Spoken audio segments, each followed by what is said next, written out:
नमस्कार, स्वागत है आप सभी का। आप देख रहे हैं संसद में आज। मैं हूं प्रीति सिंह। संसद का बजट सत्र जिसकी शुरुआत आज से हो रही है। ये सत्र आपको बता दें 2 चरणों में चलेगा। पहला चरण आज से शुरू हो रहा है जो 13 फरवरी तक चलेगा। दूसरा चरण 9 मार्च से शुरू होकर 2 अप्रैल तक चलेगा। एक तरह से देखें तो इस पूरे बजट सत्र में 30 बैठकें होने की संभावना है और सत्र की शुरुआत एक परंपरा के तहत राष्ट्रपति द्रौपदी मुर्मू संयुक्त सत्र को संबोधित करेंगी। राष्ट्रपति के अभिभाषण के साथ सत्र शुरू होगा और जैसा मैंने आपको बताया, औपचारिक शुभारंभ राष्ट्रपति के अभिभाषण के साथ होगा। संयुक्त बैठक को राष्ट्रपति संबोधित करेंगी। आर्थिक सर्वेक्षण कल पेश होगा, यानी 29 जनवरी को पेश किया जाएगा, जिसमें देश की आर्थिक तस्वीर, जीडीपी के रुझान, महंगाई, रोजगार, निवेश, जो तमाम सामाजिक संकेतक हैं और वैश्विक आर्थिक चुनौतियों का व्यापक विश्लेषण हम इसमें देखेंगे। और बजट आम बजट जो पेश किया जाएगा वो 1 फरवरी को पेश होगा और वित्त मंत्री निर्मला सीतारमण इसे संसद में पेश करेंगी। अब तक का उनका 9वां बजट होगा लगातार, जो एक रिकॉर्ड है। और पहली बार बजट रविवार के दिन पेश किया जा रहा है और जो बाजार हैं वो भी विशेष व्यापार सत्र में खुले रहेंगे ताकि राजकोषीय घोषणाओं का जो असर है वो भी तत्काल देखा जाए। बहुत अहम इस बार बजट सत्र रहने वाला है। हमारे सहयोगी पवन शर्मा भी हमारे साथ जुड़े हुए हैं जो तमाम अपडेट हम तक पहुंचाएंगे संसद के सत्र से जुड़ा हुआ। पवन, मैं आपके पास आऊंगी। हमारे साथ दर्शन सिंह चौधरी जी भी स्टूडियो में मौजूद हैं जो कि सांसद हैं लोकसभा के। दर्शन जी, आपका भी बहुत बहुत स्वागत और धन्यवाद हमारे साथ इस चर्चा में जुड़ने के लिए। शुरुआत में आपसे कर रही हूँ पवन, थोड़ा बताइए, इस बार बजट सत्र हम देख रहे हैं कि कुछ अलग अलग रिकॉर्ड हैं जो इस बार बजट सत्र के साथ कहीं ना कहीं हम रिकॉर्ड बनते देख रहे हैं। किस तरह से खास रहेगा इस बार का बजट सत्र और क्या अलग रहने वाला है? प्रीति, इस बार का अगर बजट सत्र की बात करें तो ऐतिहासिक रहने वाला है। ऐतिहासिक इस लिहाज से है कि क्योंकि इस बार जो बजट है वो पहली बार जो है भारत के संसदीय इतिहास में पहली बार वो रविवार को पेश किया जाएगा, क्योंकि रविवार को जो है वो 1 फरवरी पड़ रही है और 2017 के बाद तय किया गया था कि जो बजट है वो 1 फरवरी को पेश होता है। तो इस बार जो बजट है वो रविवार के दिन पेश होगा, तो इस लिहाज से ऐतिहासिक है। और अगर मैं प्रक्रिया की बात करूं तो जो बजट सत्र है वो वर्ष का पहला सत्र होता है और पहले सत्र का जो शुरुआत है वो राष्ट्रपति के अभिभाषण से होती है और वो आज दिन है 28 जनवरी 2026 को जो बजट सत्र 2026 का उसकी शुरुआत हो रही है। अभी थोड़ी देर बाद 11 बजे जो है जो लोकसभा है जहां पे संयुक्त सत्र होता है, अब ज्वाइंट सेशन होगा पार्लियामेंट का, जिसमें लोकसभा के सदस्य भी रहेंगे, राज्यसभा के सदस्य भी रहेंगे। वो राष्ट्रपति जो हैं सरकार की उपलब्धियां इस वर्ष कैसी रही उनके बारे में बात रखेंगी। इसके साथ ही आगामी क्या योजनाएं हैं, आगामी सरकार क्या करने जा रही है, उसका खाका भी राष्ट्रपति के अभिभाषण में रहता है। तो सरकार क्या करने जा रही है अगले वर्ष में, तो उसका खाका भी हमें इसमें मिलता है। इसलिए ये जो राष्ट्रपति का अभिभाषण है वो बहुत महत्वपूर्ण हो जाता है। प्रीति, इसके बाद हमने जैसा आपने भी बताया कि जो आर्थिक सर्वेक्षण भी बजट से में पेश किया जाता है, इस बार जो है खास बात ये है कि आर्थिक सर्वेक्षण अमूमन तौर पे नॉर्मली जो है वो बजट से पहले होता है, मतलब 1 दिन पहले पेश किया जाता था, पर इस बार 3 दिन पहले यानी कि 29 जनवरी को कल जो है आर्थिक सर्वेक्षण पेश किया जाएगा। और हम सभी जानते हैं कि आर्थिक सर्वेक्षण में वित्तीय वर्ष 2025-26 में कैसा खर्चा रहा, क्या क्या चीजें हुई, वो सभी आर्थिक सर्वेक्षण में रहता है। तो आर्थिक सर्वेक्षण बहुत महत्वपूर्ण होता है। ये कल का चीजें हैं। एक नई बात जो है प्रीति इस बार देखने को मिल रही है कि अमूमन जब सत्र की शुरुआत होती है तो प्रधानमंत्री जो है मीडिया को संबोधित करते हैं। वो जो मीडिया को संबोधन है वो कल होगा 10 बजे कल मीडिया को संबोधन प्रधानमंत्री करेंगे और अपील करते हैं सभी सांसदों से, सभी पार्टियों से कि बहुत महत्वपूर्ण सत्र है और उसमें सहयोग मांगते हैं सभी पार्टियों से। वो कल होने वाला है। तो कुल मिलाकर ये भारत की जो बजट है, बजट सत्र क्योंकि बजट के लिए जाना जाता है, उसके बाद राष्ट्रपति के अभिभाषण पर चर्चा भी होती है प्रीति, और इसके साथ साथ ही जब बजट पेश हो जाता है उसके ऊपर बजट के अलग अलग जो प्रस्ताव होते हैं उनके ऊपर भी चर्चा होती है। तो बहुत अहम सत्र है इस लिहाज से भारत के लिए। प्रीति, बिल्कुल पवन, आप हमारे साथ बने रहिए, हम आपके पास चर्चा के लिए आएंगे। नरेश बंसल जी भी राज्यसभा के सांसद हैं, हमारे साथ जुड़ गए हैं। नरेश जी, आपका भी बहुत बहुत स्वागत और धन्यवाद हमारे साथ इस चर्चा में जुड़ने के लिए। एक बार जो तमाम एजेंडा है उसको हम देखते हैं और समझते हैं। बजट सत्र की, जैसे मैंने आपसे कहा कि शुरुआत हो रही है और जो लिस्टेड एजेंडा है उस हिसाब से अगर हम आगे बढ़ें तो दोनों सभाओं की एक संयुक्त बैठक है जिसमें राष्ट्रपति द्रौपदी मुर्मू अभिभाषण देंगी और एक तरह से कहीं ना कहीं उसके आधे घंटे बाद संसद के दोनों सदनों में काम शुरू हो जाएगा। लोकसभा के महासचिव राष्ट्रपति के अभिभाषण की एक प्रति आज सभा पटल पर रखेंगे और राज्यसभा में भी राष्ट्रपति के आज के अभिभाषण की एक प्रति महासचिव सभा पटल पर रखेंगे। तो ये जो है वो लिस्टेड एजेंडे में शामिल है और राज्यसभा के 269वें सत्र के दौरान संसद की दोनों सभाओं द्वारा पारित किए गए और राष्ट्रपति द्वारा अनुमति प्रदान किए गए विधेयकों को दर्शाने वाला विवरण भी महासचिव आज सभा पटल पर रखेंगे। तो लिस्टेड एजेंडा है। दर्शन जी, मैं शुरुआत आपसे कर रही हूँ, आप इस बजट सत्र को कैसे देख रहे हैं? कितना अहम, कितना अलग, क्या कुछ खास रहेगा आपके नजर? यह बजट देश के लिए बहुत ही ऐतिहासिक होने वाला है क्योंकि इसका मूल उद्देश्य विकसित भारत के लक्ष्य को और तेज गति कैसे दें उस पर यह केंद्रित रहेगा। इसके चहुमुखी विकास की एक जो परिकल्पना है जिसमें गरीब का जीवन स्तर भी सुधरे, किसानों की आय कैसे और बढ़े, महिलाओं का सम्मान और स्वाभिमान और स्वावलंबन कैसे विकसित हो, युवाओं को रोजगार और नई संभावनाएं कैसे बढ़ें और प्रतिस्पर्धी अर्थव्यवस्था, इस पर यह केंद्रित रहेगा। इंफ्रास्ट्रक्चर और निवेश रोजगार व विकास को गति देने वाले रहेंगे। दूसरी तरफ ये इसका जो लक्षित कल्याण से इसके गरीब परिवारों की सुरक्षा और ईज ऑफ लिविंग और ईज ऑफ डूइंग बिजनेस, यह समग्र सोच की संभावना का बजट हमारा रहने वाला है और मैं आशा करता हूं कि माननीय हमारी वित्त मंत्री निर्मला सीतारमण जी और माननीय मोदी जी के नेतृत्व में इस बजट से जो हमारा अर्थव्यवस्था अब विश्व की चौथे नंबर की अर्थव्यवस्था बन चुकी है वो जो तीसरे की ओर हम बढ़ रहे हैं और उसको समय सीमा में हम पूरा कर लेंगे। ठीक है, नरेश जी, आपकी पहली प्रतिक्रिया इस सत्र को लेकर? सत्र बहुत ही महत्वपूर्ण और ऐतिहासिक होगा। आज महामहिम जी के अभिभाषण से सत्र का प्रारंभ होगा। कल आर्थिक सर्वेक्षण आएगा। आर्थिक सर्वेक्षण एक प्रकार से चित्र होता है कि हमने इस वर्ष में किस प्रकार से अपनी प्रगति की है, किन किन क्षेत्रों में हमारे उद्देश्य पूरे हुए हैं, लक्ष्यों को हमने प्राप्त किया है, किन क्षेत्रों में कमी रह गई तो क्यों रह गई। एक पोस्टमार्टम पूरे वर्ष भर की अर्थव्यवस्था का होता है जो आगे के रोड मैप बनाने में बहुत सहायक होता है। इसकी छाया में ही बजट का निर्माण होता है और बजट सामने आता है क्योंकि बजट देश के सर्वांगीण विकास के लिए और 2047 के विकसित भारत के लक्ष्य को प्राप्त करने के लिए बजट लाया जाएगा। उसमें उस रोड मैप पर हमें कैसे चलना है, जैसा अभी हमारे सहयोगी सांसद जी ने बताया कि सभी क्षेत्रों में, उद्योग के क्षेत्र में, एमएसएमई में, मेक इन इंडिया में, क्योंकि अर्थव्यवस्था तेज़ी से बढ़ रही है और तेज़ी से बढ़ रहा है। और सबसे बड़ी बात है कि और महत्व ये बताता है कि जिस प्रकार से बजट सत्र के पहले दिन यूरोपियन यूनियन के साथ एफटीए हमारा हुआ है, जो एक बहुत ही क्रांतिकारी कदम है, हमारी अर्थव्यवस्था को बहुत बूस्ट करेगा और अर्थव्यवस्था में उन सबको समाहित करना है जो कहीं छूट रहे हैं, वंचित हैं, पीड़ित हैं, शोषित हैं, उनका उत्थान कैसे हो, उनकी सोशल सिक्योरिटीज कैसे हों, ये सारी चीज़ों का समावेश इस बजट में होगा। बिल्कुल। पवन, हम जानते हैं कि जब भी सत्र की शुरुआत होती है उसके पहले सर्वदलीय बैठक होती है, एक आम सहमति बनाने की पूरी कोशिश होती है कि ज़्यादा से ज़्यादा उत्पादक सत्र रहे। अगर हम बैठक में बात करें तो किस तरह का विचार विमर्श हुआ है, बैठक से क्या कुछ निकल कर आया है और अब बजट सत्र को लेकर, खासकर उत्पादकता को लेकर, क्योंकि ये वो सत्र है जिसमें बजट पर, फाइनेंसेस पर ज़्यादा फोकस रहता है, तो इस सत्र को कैसे देखें समझें?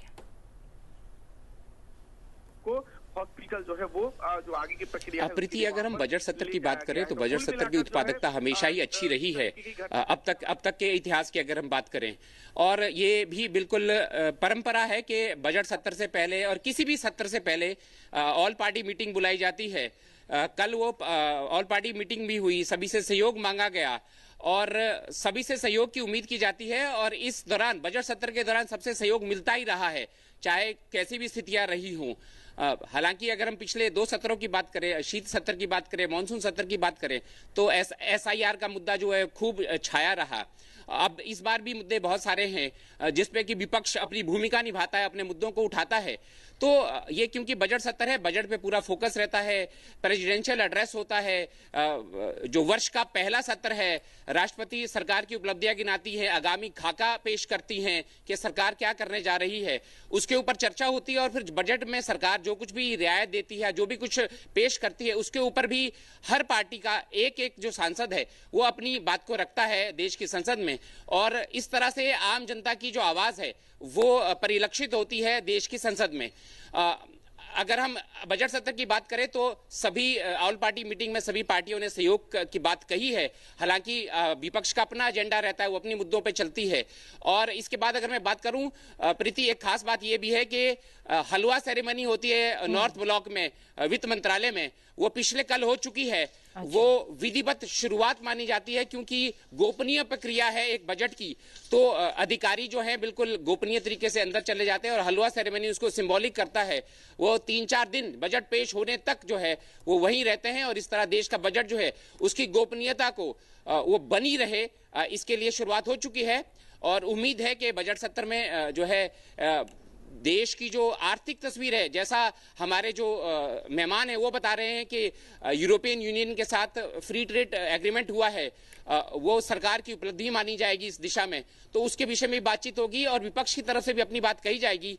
कुल मिलाकर अगर उम्मीद करें तो अब तक भी उत्पादकता अच्छी रही है, और इस बार भी पूरी उम्मीद है कि जो आर्थिक मामले हैं देश की, जो आर्थिक स्थिति है देश की, उसके ऊपर सभी पार्टियां अपनी बात रखेंगी और सुचारू रूप से जो है बजट सत्र चलेगा। प्रीति, बिल्कुल, जो आपने हलवा सेरेमनी की बात की है, वित्त मंत्री निर्मला सीतारमण ने मंगलवार को, कल ही जैसा आप बता रहे, नॉर्थ ब्लॉक में पारंपरिक हलवा समारोह में हिस्सा लिया था, और एक तरह से आम बजट 2026-27 की तैयारी के अंतिम चरण का इसे प्रतीक माना जा रहा है। नए कर्तव्य भवन एक परिसर में छापाखाना नहीं है, इस वजह से जो पारंपरिक आयोजन है वो पुराने नॉर्थ ब्लॉक में किया गया, जहाँ बजट तैयार करने वाली टीम भी शामिल हुई थी, और इस परंपरा के बारे में भी जो आम जनता है उसे पता होना चाहिए कि ये सेरेमनी होती है। इसके अलावा अगर अभिभाषण को लेकर बात करें हम, पवन थोड़ा सा बताइए अभिभाषण को कैसे देखा समझा जाए। हम जानते हैं कि संविधान का जो अनुच्छेद 87 है उसके अनुसार राष्ट्रपति को संसद में संबोधन देना होता है, और इसी के साथ कहीं ना कहीं बजट सत्र की शुरुआत होती है। अभिभाषण को किस तरह से देखा समझा जाए, इसकी अहमियत को कैसे समझा जाए?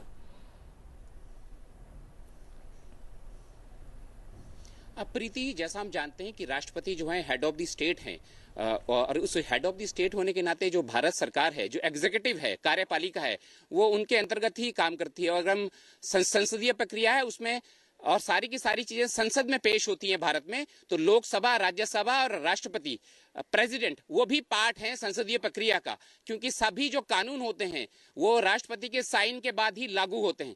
तो राष्ट्रपति का अहम स्थान है अगर हम भारत की संसदीय प्रक्रिया की बात करें।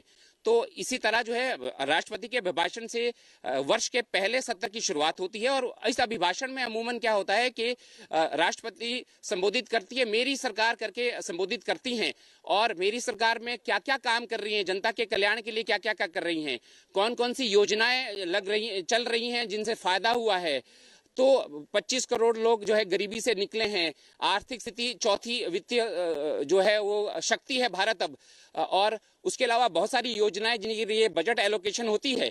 प्रीति, इस दौरान क्षमा करें, राष्ट्रपति जो खाका पेश करती है कि सरकार ने इस वर्ष में क्या किया, और आगे जो है कौन सा आगामी योजनाएं कौन कौन सी हैं, कौन सी शुरुआत सरकार करने जा रही है, कौन सी बड़ी योजना लाई जा रही है, उसका भी इंडिकेशन राष्ट्रपति अभिभाषण में मिलता है, उसका उल्लेख जरूर होता है राष्ट्रपति अभिभाषण में, तो हम देखेंगे अभी राष्ट्रपति जो है 10:45 पे राष्ट्रपति भवन से चलेंगी और वो 11 बजे से पहले संसद भवन पहुंच जाएंगी। उसके बाद ज्वाइंट सेशन होता है, क्योंकि पहले केंद्रीय कक्ष में होता था और अब वो जो नई संसद है उसके लोकसभा में ये ज्वाइंट सेशन होता है।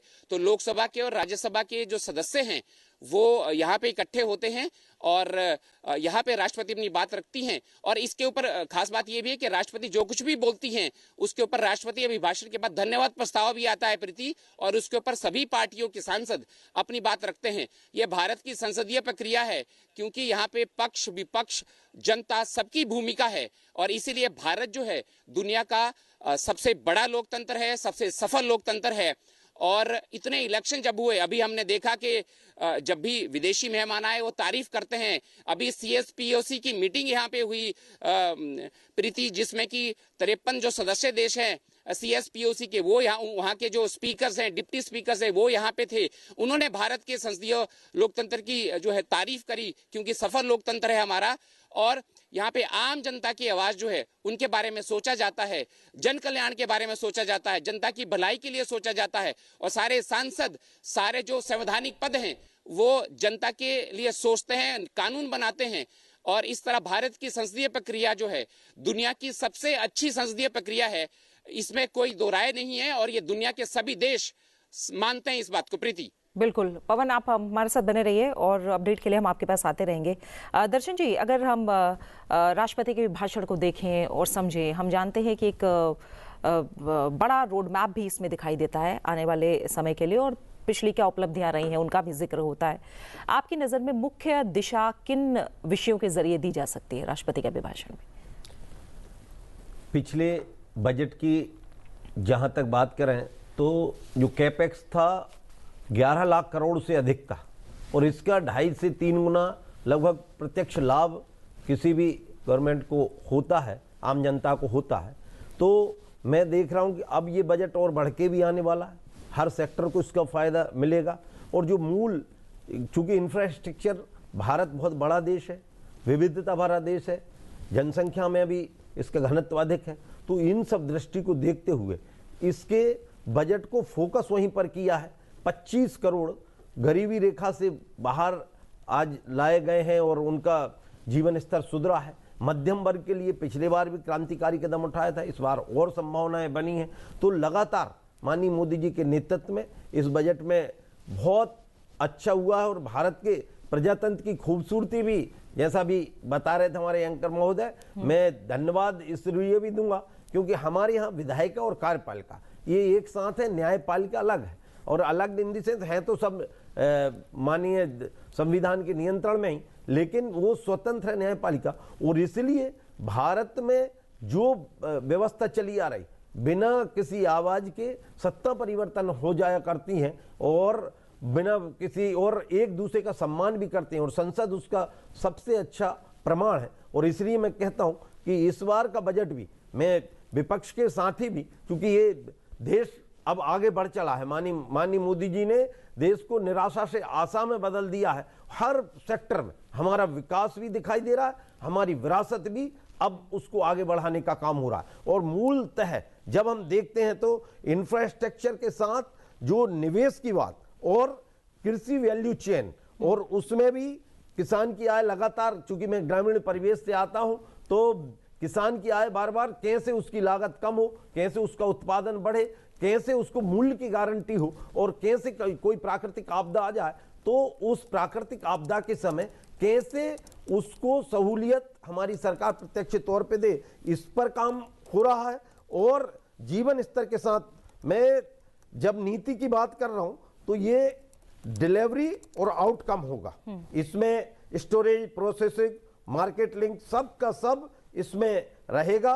और फिस्कल जो अनुशासन से जनता का विश्वास भी बनता है, और विश्वास से निवेश भी पैदा होता है। जो बदलाव होंगे, लक्ष्य होगा ईज ऑफ लिविंग के साथ और ईमानदारी के साथ इस बजट में मैं ये कह सकता हूं कि न केवल ऐतिहासिक होगा बल्कि आज हमारी भारत की अर्थव्यवस्था सबसे तेज गति से चलने वाली, अनिश्चितता के दौर में, पूरे विश्व में अनिश्चितता का दौर चल रहा है और उस समय हमारी जीडीपी 7% के लगभग चलती आ रही है। ये अपने आप में, जब हम जिनको सो कॉल्ड विकसित देश कहते हैं, उनसे हम बहुत आगे चल रहे हैं और आगे इसी हिसाब से हमारी अर्थव्यवस्था दिन प्रतिदिन प्रगति कर रही है। तो मैं इससे आशा करता हूं कि विपक्ष भी भरपूर सहयोग करती हो, क्योंकि ये हम सब के देश हित की बात है और जब देश की बात हो तो अन्य सब मुद्दे गौण हो जाते हैं। तो उसको लेकर हम सब मिलकर और एक जो विकसित भारत की कल्पना माननीय मोदी जी ने और आम जनता ने की है, उसको हम अपने लक्ष्य तक पहुंचाएं। बिल्कुल नरेश जी, अब तक हम देखें तो राष्ट्रपति के अभिभाषण में एक तरह से सरकार ने जो भारत की आर्थिक यात्रा है उसे रिजिलियंस और रिफॉर्म ड्रिवन ग्रोथ के तौर पर पेश किया है। हम जानते हैं कि जो लक्ष्य है हम 5 ट्रिलियन इकोनॉमी का लेकर चले या 2047 का विजन, या फिर हम शॉर्ट टर्म लक्ष्यों की बात करें जो 2027 से 2030 तक के लक्ष्य हैं, कहीं ना कहीं उसी दिशा में बढ़ता हुआ अभिभाषण और बजट दोनों ही इस बार भी हम देखेंगे। निश्चित रूप से ये, क्योंकि जब हम कोई लॉन्ग टर्म प्लानिंग करते हैं तो वो एक वर्ष में पूरी नहीं होती है, हर वर्ष में उसका दृश्य दिखाई देता है, परिलक्षित होती है।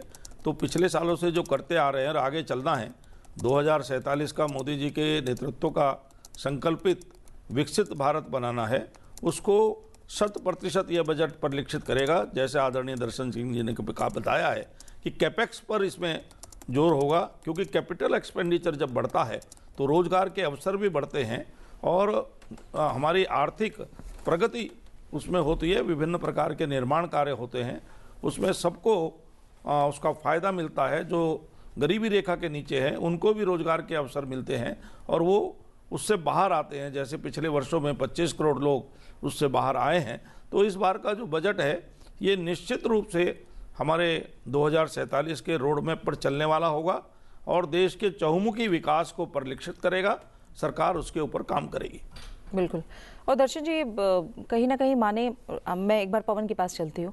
पवन, फिलहाल क्या अपडेट आप दे पाएंगे, क्योंकि लगातार हम देख रहे हैं कि सांसदों की गाड़ियां अंदर एंटर कर रही हैं और हलचलें वहां बढ़ गई हैं। फिलहाल हम जानते हैं 11 बजे से सत्र की शुरुआत होनी है, अभी क्या अपडेट है वहां, किस तरह की सरगर्मियां? प्रीति, मैं अभी गजद्वार के पास हूं, क्योंकि गजद्वार हम जैसा जानते हैं प्रधानमंत्री की एंट्री है और क्योंकि आज बजट सत्र की शुरुआत है और राष्ट्रपति आने वाली हैं, राष्ट्रपति का अभिभाषण होने वाला है। तो मैं आपको दिखा दूं कि मेरे पीछे आप गजद्वार में सजावट देख सकते हैं। बारिश अगर उस वक्त हो जाए तो उसका भी प्रबंध किया गया है। बिल्कुल। और पवन, हम देख भी पा रहे हैं कि लोकसभा अध्यक्ष ओम बिरला संसद भवन परिसर पहुंच चुके हैं और महासचिव उनका अभिवादन कर रहे हैं। लोकसभा अध्यक्ष ओम बिरला संसद पहुंच चुके हैं। सत्र की शुरुआत ठीक 11 बजे से होनी है। राष्ट्रपति के अभिभाषण के साथ इस सत्र की शुरुआत होगी और लोकसभा अध्यक्ष का आगमन संसद भवन परिसर में हो चुका है। पवन, लोकसभा अध्यक्ष को हम तस्वीरों में देख पा रहे हैं और उनका आगमन हो चुका है और हम जानते हैं कि राज्यसभा के सभापति और उपराष्ट्रपति सीपी राधाकृष्णन जो कि कुछ ही पलों में पहुंचेंगे और उसके बाद राष्ट्रपति का काफिला राष्ट्रपति भवन से होता हुआ संसद भवन पहुंचेगा।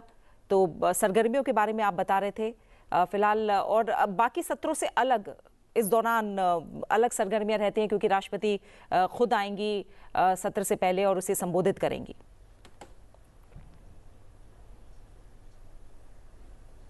प्रीति, जैसा आपने बताया लोकसभा अध्यक्ष पहुंच चुके हैं। ये प्रोटोकॉल है, लोकसभा अध्यक्ष आएंगे, इसके बाद प्रधानमंत्री पहुंचेंगे, प्रधानमंत्री का काफिला पहुंचेगा, उसके बाद प्रोटोकॉल के हिसाब से वाइस प्रेसिडेंट उनका काफिला पहुंचेगा और बाद में तीनों जो सभी नेता हैं और सेक्रेटरी जनरल भी हैं दोनों लोकसभा राज्यसभा के, वो अगवानी करेंगे राष्ट्रपति की। और वही ये स्थान है पीछे गजद्वार। अगर हम आपको मैं बताऊं, गजद्वार में वो तैयारियां सभी चल रही हैं जहां पे गाड़ियों का सिलसिला भी शुरू है और उसके बाद जो है एक एक करके काफिले आएंगे और यहां से शुरुआत होगी। उसके बाद जो है सब राष्ट्रपति की अगवानी करते हुए सभी जो है वो लोकसभा चैम्बर जो है वहां पहुंचेंगे और उसके बाद राष्ट्रपति का जो अभिभाषण है उसकी शुरुआत होती है। इस बार के बजट सत्र की अगर मैं बात करूं प्रीति, तो ये जैसा हमने बताया कि रविवार को पहली बार इसका आयोजन हो रहा है, क्योंकि 1 फरवरी इस बार रविवार को पड़ रही है और भारत के संसदीय इतिहास में ये पहली बार हो रहा है। संसद संडे के दिन भी जो है देश की जनता के लिए बजट पेश होगा, ये बड़ी बात है। और इसके साथ ही बड़ी बात यह कि जो वित्त मंत्री है निर्मला सीतारमण, वो रिकॉर्ड 9वीं बार वो अपना बजट पेश करेंगी। तो ये भी इस लिहाज से ऐतिहासिक है, क्योंकि वित्त मंत्री जो है निर्मला सीतारमण एक महिला हैं और वो हमारे भारत में क्या है, महिला ही घर का जो है वो कामकाज भी संभालती हैं, वहाँ का बजट भी संभालती हैं, और हमारी वित्त मंत्री तो खुद महिला हैं। तो वो लगातार 9वीं बार ये करेंगी, ये भी अपने आप में रिकॉर्ड है।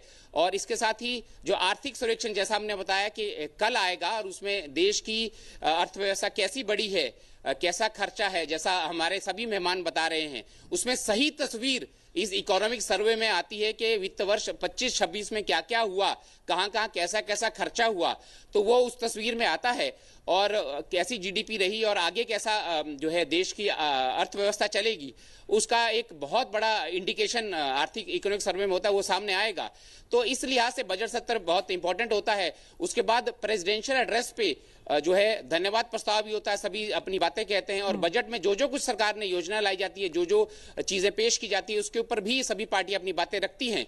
तो भारत की संसदीय प्रक्रिया, और अब जैसा आपने बताया कि 2 चरणों में ये चलता है। पहला चरण जो है इस बार जो है 28 जनवरी से 13 फरवरी तक है, उसके बाद रिसेस का पीरियड रहता है। लगभग जो है 14 फरवरी से लेकर और 8 मार्च तक जो है रिसेस का पीरियड रहेगा बीच में, और उसके बाद उसका दूसरा चरण शुरू होगा 9 मार्च से 2 अप्रैल तक।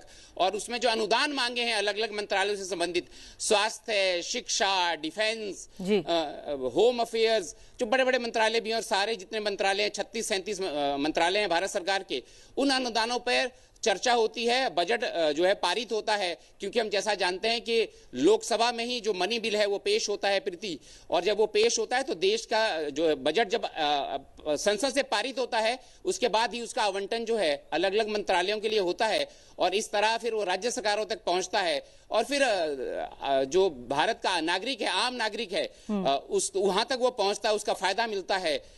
तो योजनाएं चलती हैं और वो आम जीवन से जोड़ता है। क्योंकि अगर हम भारत की प्रस्तावना की बात करें तो उसमें स्पष्ट रूप से कहा गया है, उसका पहली शब्द है हम भारत के लोग। तो भारत का संविधान हो, भारत की लोकतांत्रिक प्रक्रिया हो, वो भारत के लोगों के लिए, आम जनता के लिए है, और आम जनता ही लोकतंत्र में सबसे ऊपर है। जैसा नाम में भी है लोकतंत्र, ये लोगों का तंत्र है।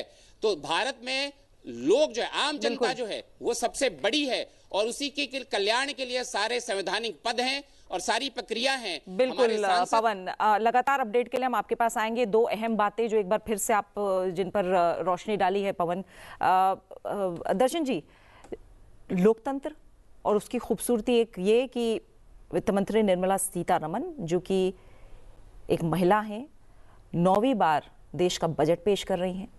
राष्ट्रपति जो कि एक महिला हैं, उनके अभिभाषण के साथ सत्र की शुरुआत हो रही है। दोनों ही अलग अलग राज्यों से, अलग अलग संस्कृति से आती हैं, और दोनों ही का बैकग्राउंड जिस तरह का रहा है वो एक अलग संदेश न सिर्फ देश में दे रहा है बल्कि पूरी दुनिया में दे रहा है। इस खासियत को आप कैसे देख रहे हैं? हमारा देश मात्र सत्तात्मक पहले से भी रहा है। सिंधु घाटी की सभ्यता को देखें तो भी मात्र सत्तात्मक रहा है। हमारी वेदवाणी है, यत्र नार्यस्ते पूजन्ते रमन्ते तत्र देवता, यत्र तास्तु न पूजन्ते तथास्तु फला किया। और यहाँ मातृशक्ति का अहम रोल रहा है। और मैं धन्यवाद देना चाहता हूँ भारत के यशस्वी प्रधानमंत्री जी का, जिन्होंने माननीय श्रीमती निर्मला सीतारमण जी को ये अहम जिम्मेदारी देकर, और जब से उन्होंने जिम्मेदारी संभाली है लगातार वो एक से एक, जो न केवल बजट की दृष्टि से देखें, हर आयाम को उन्होंने छूने का कोशिश किया। आत्मनिर्भर भारत, स्वावलंबी भारत और हमारा समृद्ध भारत, और सबसे बड़ी बात एक ऐसा आशान्वित, चाहे वो युवाओं की दृष्टि से दें, हर दृष्टि, रिफॉर्म, परफॉर्म और ट्रांसफॉर्म, इसके माध्यम से उन्होंने जो जो क्रांतिकारी कदम उठाए हैं, पूरे देश की आज आशा का केंद्र ये बजट है और दिखाई दे रहा है। माननीय मोदी जी ने निराशा से आशा का दौर कर दिया है। अब पूरे देश की जिम्मेदारी है उसको अपना अपना काम ईमानदारी से करती है, और जिन सेक्टरों को यदि कहीं कमजोर नजर आते हैं तो उनको आर्थिक लाभ देकर, उनको प्रत्यक्ष लाभ देकर, जिससे उनका सही रूप में विकास हो सके और वो देश के अहम हिस्सेदार के नाते और उसमें न केवल देश में भागीदारी करें, देश के विकास में अपना हम योगदान दें। और कभी भी मोदी जी ने एक व्यक्ति की बात नहीं कही, उन्होंने कहा 140 करोड़ लोगों का मेरा परिवार, और उसी भाव के साथ वो नीतियां लागू करने का काम करते हैं। और जो हमारे संविधान की खूबसूरती, जैसे हमारे महोदय जी बता रहे थे कि we the people of India, और जब उसमें समानता, स्वतंत्रता, भ्रातृत्व, ये सारी चीजें उसमें समाहित होती हैं तो सबका साथ, सबका विश्वास, सबका प्रयास और सबका विकास की जो थ्योरी उन्होंने दी है, इस आत्मविश्वास के साथ उसी को लेकर चले। और जो अंत्योदय का सिद्धांत पंडित दीनदयाल जी ने दिया है, उस अंत्योदय को जमीन तक लाने का काम, विधान अनुरूप बढ़ाने का काम किसी ने किया है। और आदरणीय हमारे देश के यशस्वी प्रधानमंत्री आदरणीय नरेंद्र भाई मोदी जी के नेतृत्व में हो रहा है, और मेरा भारत फिर से विश्व गुरु की ओर बढ़ रहा है। बिल्कुल। और नरेश जी, क्या हम इसे ऐसे भी देखें, समझे कि सिर्फ सहभागिता की बात नहीं है, बल्कि भारत कह रहा है विमेन लेड डेवलपमेंट, तो कहीं ना कहीं ये माने कि सिर्फ शब्दों में नहीं है बल्कि जमीन पर भी नजर आ रहा है। निश्चित रूप से जितनी योजनाएं आप देखें 11 वर्षों के अंदर, चाहे वो जनधन के खाते हों, महिलाओं को गैस के कनेक्शन हो, 80 करोड़ लोगों को राशन हो, 5 लाख तक की कैशलेस इलाज हो, इस सब में महिलाएं हैं। और इकोनॉमिक दृष्टि से भी मुद्रा लोन आप देखें 67% महिलाओं को मिला है। तो इस प्रकार से कोई भी क्षेत्र, आर्थिक क्षेत्र हो, सामाजिक क्षेत्र हो, राजनीतिक क्षेत्र हो, राजनीतिक क्षेत्र में 33% आरक्षण महिलाओं को दिया गया है, जिससे कि वो अपने सारे विमर्श में भाग लेकर के अपनी भूमिका निभा सकती है। आज हर क्षेत्र में हमने ऑपरेशन सिंदूर किया, तो व्योमिका सिंह और हमारी कुरैशी जी, जिनको अभी अवार्ड भी मिला है। तो इस प्रकार से मोदी जी के नेतृत्व में महिलाओं को आगे बढ़ाने वाला काम, क्योंकि महिलाएं निर्णायक रूप से अच्छा प्रदर्शन कर रही हैं। मैं यहाँ तक भी कह सकता हूँ कि कुछ क्षेत्रों में तो वो पुरुषों से भी अधिक अच्छा प्रदर्शन कर रही हैं। तो वुमेन लेड इकोनॉमी की तरफ भी हम बढ़ रहे हैं। बिल्कुल। पवन, एक बार फिर मैं आपके पास आ रही हूँ, और एक तरह से हम देखें समझे तो राष्ट्रपति का अभिभाषण कहीं ना कहीं जो टोन है और टेनोर है वो भी तय करता है। पवन के पास हम थोड़ी देर में पहुंचेंगे, वो तमाम अपडेट इकट्ठा कर रहे हैं, जुटा रहे हैं। दर्शन जी, कहीं ना कहीं इस बात को हम समझें क्या कि राष्ट्रपति के अभिभाषण से कहीं ना कहीं टोन और टेनोर तय होती है आगे सत्र को लेकर? ये स्पष्ट खाका होता है उसी दिशा में जिस दिशा में हमारा देश जाने वाला है। माननीय राष्ट्रपति जी हमारे देश की सर्वोच्च हैं, हमारे संविधान में सर्वोच्च पद है, तो उस दृष्टि से उनका जो वक्तव्य रहता है वो देश के लिए एक दिशा करती है, और उसी हिसाब से हमारी सरकार आगामी रणनीति को तय करती हैं, जनता का हित करती हैं। और मैं स्पष्ट कह देना चाहता हूँ, इतनी अच्छी परंपरा हमारे देश में एक विकसित हुई है, और उस परंपरा से आम जनता को लाभ हो रहा है, और हमारे देश का आत्मविश्वास और आत्मगौरव बढ़ रहा है। ठीक है नरेश जी, हमने देखा था कंजम्पशन को बढ़ाने की कहीं ना कहीं बात थी, उस पर ज़्यादा फोकस था पिछली बार। अगर हम बजट को देखें, इंफ्रास्ट्रक्चर को लगातार मजबूत करने की बात थी। कोई ऐसे अहम सेक्टर्स आप मान रहे हैं क्या, या देख रहे हैं क्या, जिन पर ज़्यादा फोकस रह सकता है? निश्चित रूप से, जो क्योंकि भारत इस समय विश्व का सबसे बड़ा बाजार है और मैन्युफैक्चरिंग हब की ओर हम बढ़ रहे हैं, तो निर्माण के लिए, विनिर्माण के लिए हमको विभिन्न प्रकार की योजनाएं लानी है जिससे आगे बढ़ें। थोड़ा सा उदाहरण लें तो आप देखें कि 10 साल पहले हमारे यहाँ 2 मोबाइल कंपनियां थी, आज 100 से अधिक हैं। तो निर्माण के क्षेत्र में, हर क्षेत्र में सेमीकंडक्टर की हमारी फैक्ट्रियाँ लग रही हैं। तो सब क्षेत्र में, क्योंकि लोग विश्व के अंदर जो स्थिति है वो बड़ी डामाडोल है, विभिन्न देशों से फैक्ट्रियाँ शांतिपूर्ण क्षेत्र में जाना चाहती हैं, जहाँ उनको अवसर मिले वहाँ पर उद्योग लगाना चाहते हैं। तो उस दृष्टि से भारत सर्वोच्च सुविधाजनक स्थान है, यहाँ पर सब प्रकार की सुरक्षा भी है। तो मैन्युफैक्चरिंग हब बनने की ओर हम आगे बढ़ रहे हैं, और मैन्युफैक्चरिंग हब बनने का एक बड़ा लाभ ये भी है कि हमारा विश्व में सबसे बड़ा 140 करोड़ लोगों का बाजार हम हैं, तो बहुत सारी खपत हम अपने आप कर सकते हैं। तो आत्मनिर्भर भारत भी इसमें से एक सेक्टर है। तो आत्मनिर्भर होते हुए हम विश्व की समस्याओं का समाधान कर सकते हैं, जैसा हमने कोविड में करके दिखाया है कि हमने अपनी तो आवश्यकता के लिए कोविड की वैक्सीन बनाई और 150 देशों को और भी कोविड वैक्सीन देने का काम किया है। तो इस प्रकार से जो हमारी विश्व की कल्याणकारी योजनाएं हैं, जो हम वसुधैव कुटुंबकम के माध्यम से कहते भी हैं और करते भी हैं, वन फैमिली वन अर्थ, ये मैन्युफैक्चरिंग की ओर जब हम बढ़ेंगे और मैन्युफैक्चरिंग हब हम बढ़ेंगे तो उन लक्ष्यों को हम प्राप्त कर सकते हैं। ठीक है। और दर्शन जी, बात होती है कि ग्रोथ की जब हम बात करते हैं तो फिस्कल डिसिप्लिन और ग्लोबल अनसर्टेनिटी, इनकी भी बातचीत होती है। इसको लेकर भी क्या जो रोड मैप है वो दिखाई देगा राष्ट्रपति के अभिभाषण में? बिल्कुल, हमारा बजट उसी पर केंद्रित है, मैंने पहले भी बोला है, क्योंकि फिस्कल डिसिप्लिन जो है, अनुशासन, वो बहुत आवश्यक भी है। और ये इसके कारण जो विपक्ष का तो काम ही है, विपक्ष हमेशा, मैं उनसे भी अनुरोध करता हूं, आपके माध्यम से अनुरोध करता हूं कि अच्छी बातों को वो सहयोग करें, ये देश के हित में।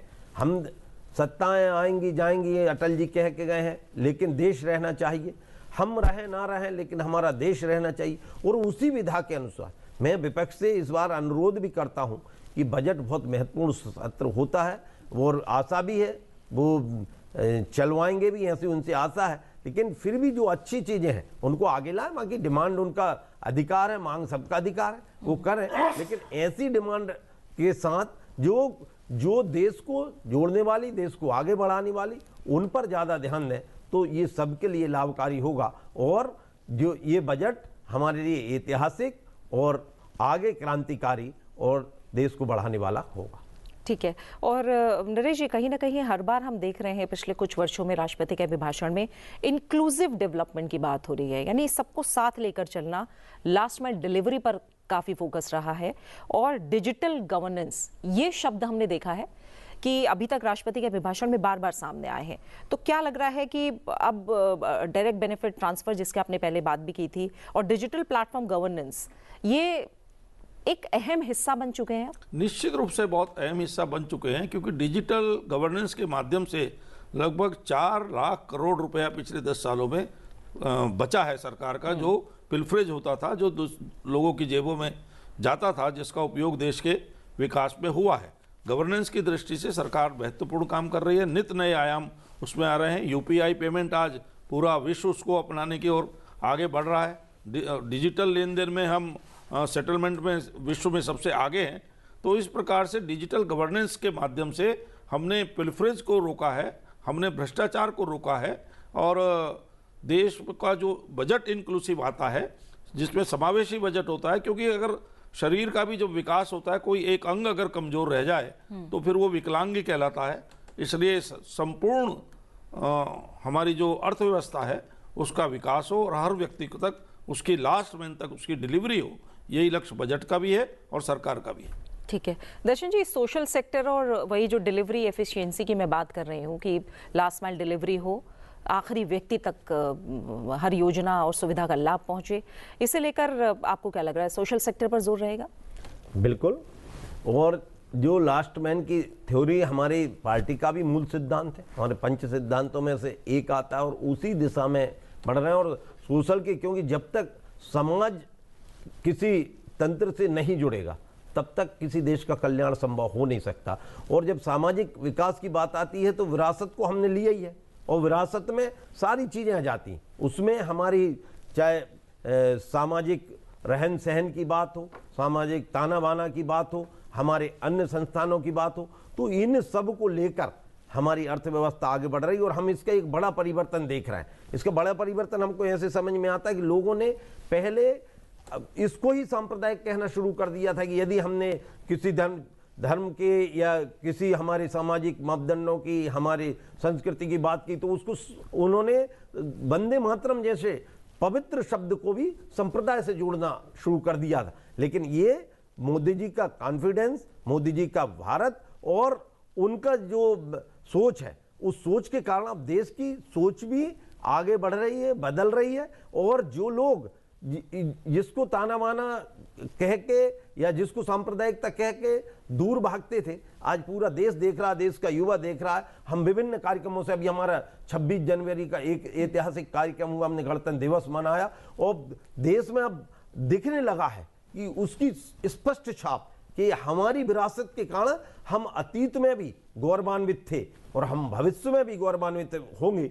स्वामी विवेकानंद कहते थे कि जिस देश को अपने अतीत का गौरव, हृदय में परिवर्तन की पीड़ा और आंखों में उज्जवल भविष्य के सपने ना हो, वो देश कभी खड़ा नहीं हो सकता। और आज हमारा उसी परिपाटी में जो उन्होंने सपना देखा था कि 21वीं सदी भारत की सदी होगी और उस सदी को और हम बढ़ चुके हैं। और मैं कह रहा हूं कि सामाजिक ताने बाने के साथ साथ सांस्कृतिक हमारा मजबूतीकरण, जो हमारी धरोहर थी, उसको भी आगे लाकर और उसी दिशा में हमारी सरकार आगे काम कर रही है और उसका बजट में भी हमको दिखाई दे रहा है। और इससे प्रत्यक्ष लाभ आम जनता को भी होता है, जिससे एक लंबे समय के, क्योंकि भारत ने कभी भी विदेशों को अपने अधीन करने का काम नहीं किया। भारत में तो हमारे त्रेता युग से भगवान श्री राम ने लंका विजय के बाद दर्शन जी, और सीधी तस्वीरें अब हम इस समय देख पा रहे हैं राष्ट्रपति भवन से। ये सीधी तस्वीरें हम देख रहे हैं राष्ट्रपति द्रौपदी मुर्मू जो कि राष्ट्रपति भवन से अब प्रस्थान कर रही हैं। संसद के बजट सत्र की आज से शुरुआत हो रही है। राष्ट्रपति द्रौपदी मुर्मू के अभिभाषण के साथ इस सत्र की शुरुआत होगी। ये सीधी तस्वीरें आप राष्ट्रपति भवन से देख पा रहे हैं।